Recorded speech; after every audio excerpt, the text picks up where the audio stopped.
Bom dia, vamos dar sequência agora ao nosso estudo sobre o Octave, né? Com alguns comandos básicos. E agora estamos chegando talvez num dos trechos mais importantes para nós, para a nossa disciplina, né? Que são alguns comandos lógicos, algumas estruturas de repetição. Então, como podemos ver aqui, dando sequência aqui, vamos limpar essa tela, né? Que eu estava utilizando já a sequência da anterior, né? Do vídeo anterior que paralisamos. E vamos agora compreender alguns comandos lógicos. A gente já estudou lá em lógica que a gente tem os conectivos lógicos e, ou e não, né? O e serve para juntar duas proposições, analisar-se duas proposições. São dois conectivos do tipo e do tipo ou, né? E a gente também utiliza muito em programação também. Então vamos verificar aqui quais seriam esses comandos e o comando ou. O comando e ele é dado, deixa eu procurar aqui no teclado, pelo e-comercial. Sempre é.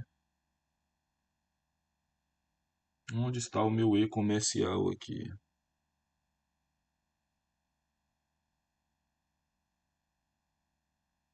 Eu não estou localizando aqui no meu teclado.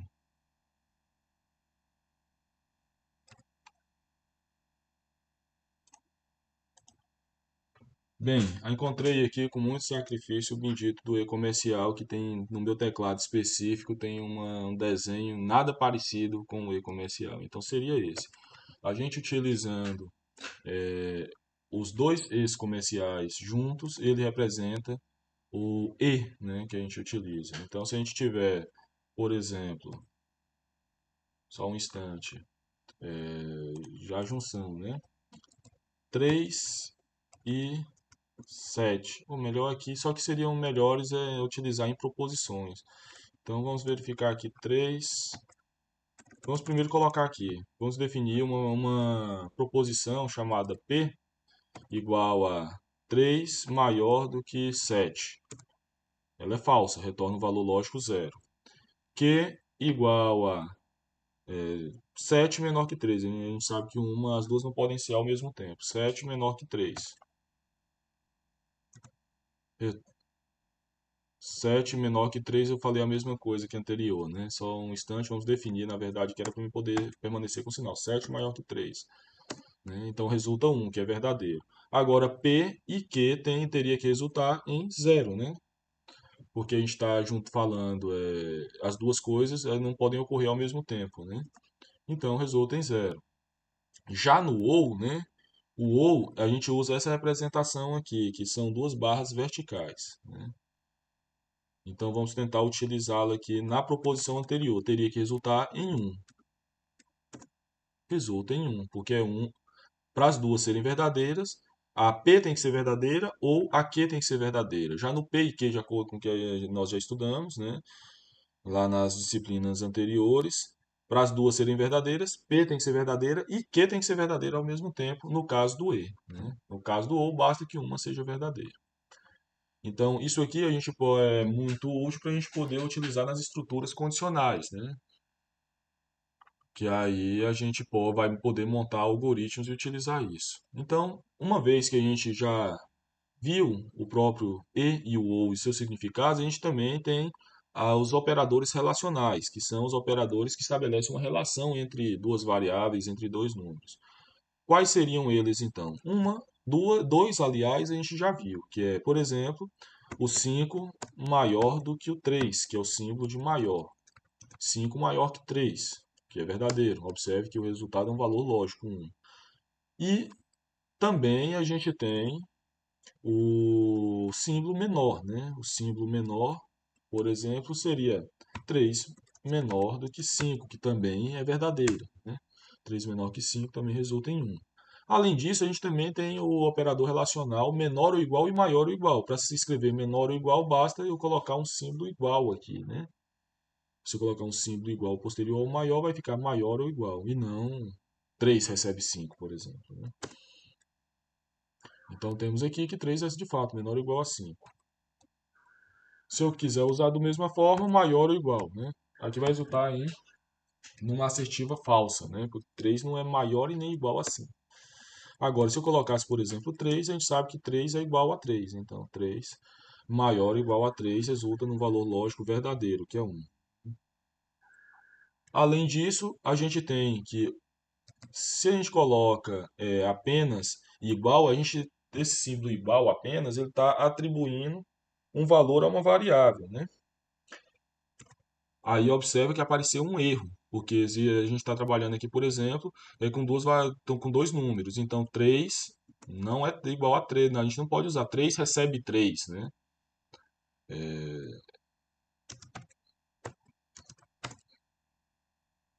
3 a gente não pode colocar 3 recebe 3. Em outras linguagens de programação poderia ser também esse maior, no octave não funciona, né? Maior menos 3. Em outras linguagens também, às vezes funciona dois pontos igual, que é 3 recebe 3. No octave, né, ele observa que reconhece o dois pontos igual, ou seja, escrever alfa dois pontos igual 3. Agora a alfa vai passar a se chamar 3. Não foi, não aceita também. No octave apenas 3 alfa igual a 3, por exemplo, define uma variável, né? Alfa igual a 3 ele aceita. Alfa recebe 3 ele não aceita. Então, assim, mas a gente está em operadores relacionais, né? Então, eu estava utilizando procurando outras formas para representar também esse igual, que é de receber um valor de uma variável. E observe que nesse caso não aceitou.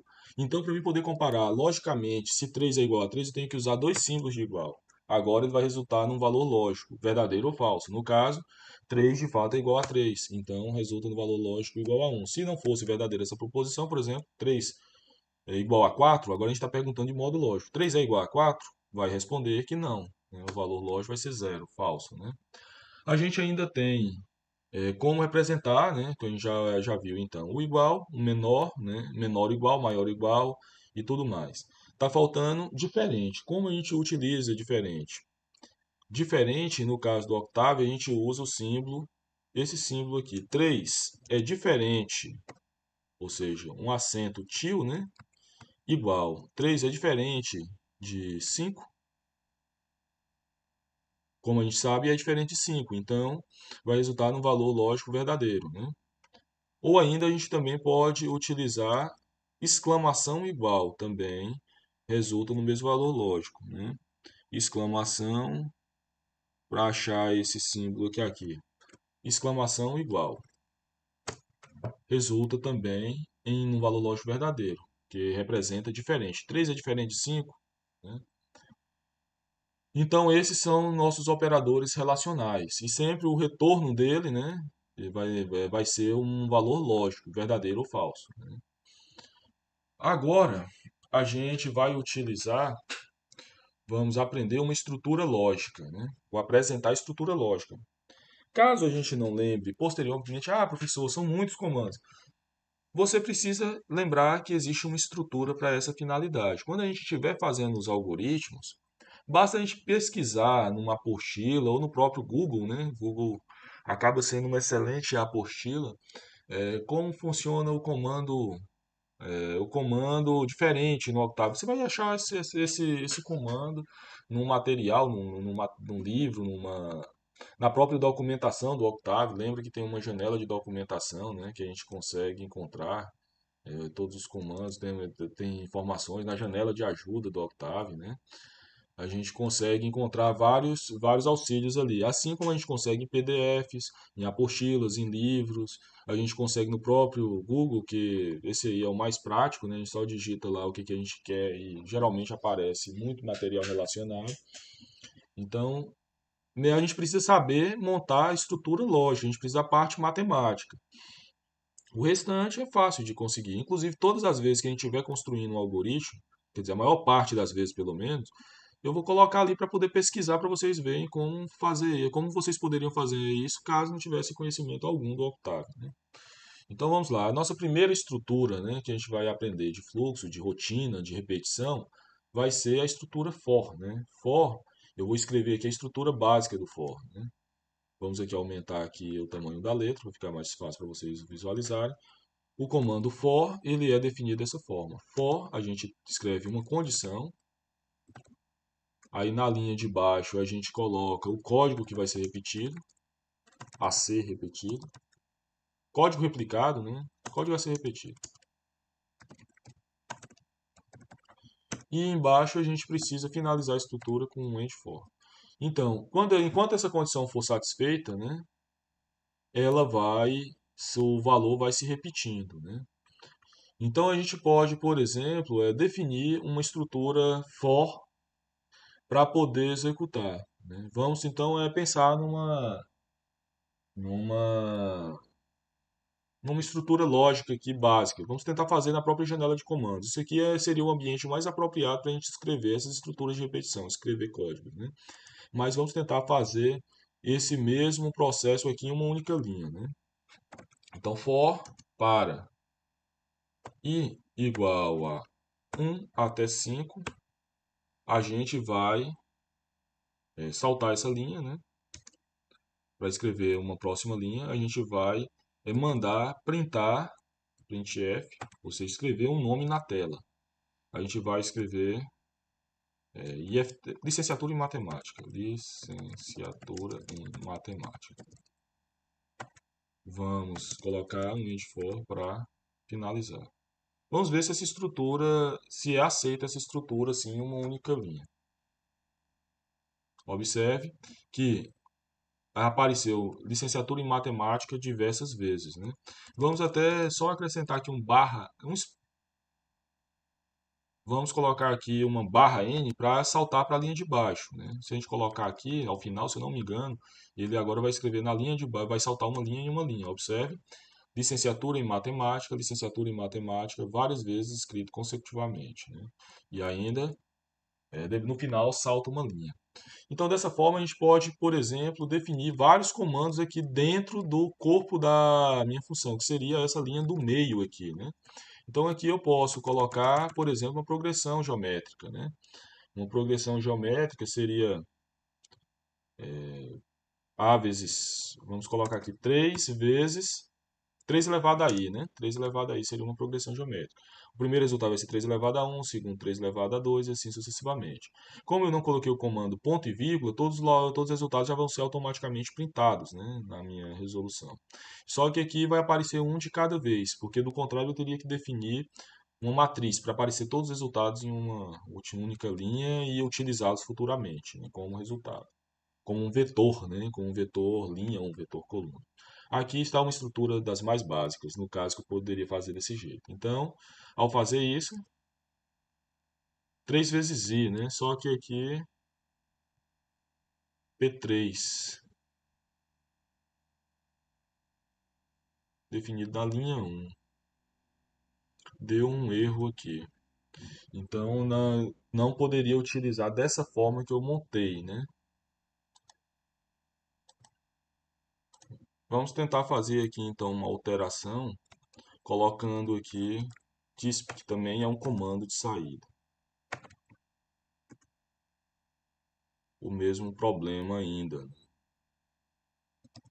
Vamos tentar o outro comando de saída, printf. Ou melhor, vamos colocar aqui. Só que temos aqui, de fato, um P3 aqui, né, agora definido. Vamos colocar aqui, tirar esse P3. Printf.